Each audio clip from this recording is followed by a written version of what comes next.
ఒక 100 గ్రాముల తుమ్మ బంక అంటారు, లేదంటే తుమ్మ జిగురు అంటారు. బాగా వేసిన తర్వాత పొడిగా తయారు చేసుకోండి. ఇప్పుడు నేను చెప్పే వస్తువులు ఆయుర్వేద మూలికలు అమ్మే ప్రదేశాల్లో దొరుకుతాయి, లేదంటే మేమైనా సరే అందించే ప్రయత్నం చేస్తాను, కానీ తప్పకుండా తెచ్చుకుని వాడండి.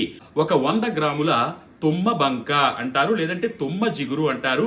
బాగా వేసిన తర్వాత పొడిగా తయారు చేసుకోండి. ఇప్పుడు 100 గ్రాముల తుమ్మ జిగురు బంక పొడి, అలాగే 100 గ్రాముల చింతగింజల చూర్ణము, అలాగే 100 గ్రాముల పటిక పంచదార పొడి, వీటిని బాగా కలిపేసుకోండి. ప్రతిరోజు ఉదయం దంతధావనం బ్రషింగ్ అంతా అయిపోయిన తర్వాత 1 గ్లాసు గోరువెచ్చని ఆవు పాలలో 1 చెంచా ఈ పొడిని ఉదయం ఒకసారి, అలాగే సాయంత్రం 5 గంటల నుంచి 7 గంటల మధ్యలో రోజు సేవిస్తూ ఉండండి. ఇలా 41 రోజులు సేవించేసరికి మీకు గుణం కనపడుతుంది. మోకాళ్లలో గుజ్జును తిరిగి తెప్పించే ఈ దివ్య ఔషధంతో పాటు పెయిన్ రిలీఫ్ ఆయిల్, వెంటనే మీ మోకాళ్ళ నొప్పులు తగ్గించే పెయిన్ రిలీఫ్ ఆయిల్ ను కూడా మేము పంపించడం జరుగుతుంది. అయితే కేవలం మోకాళ్ళ నొప్పులకు మాత్రమే కాదండి, జాయింట్ పెయిన్స్, కీళ్ల వాతము, ఎక్కడ మీకు ఎముకలలో నొప్పి అనిపించినా కూడా ఇప్పుడు నేను చెప్పినటువంటి ఔషధాన్ని వినియోగించవచ్చు. దాంతో పాటు ఈ పెయిన్ రిలీఫ్ ఆయిల్ కూడా వాడితే మంచి ప్రయోజనం ఉంటుంది.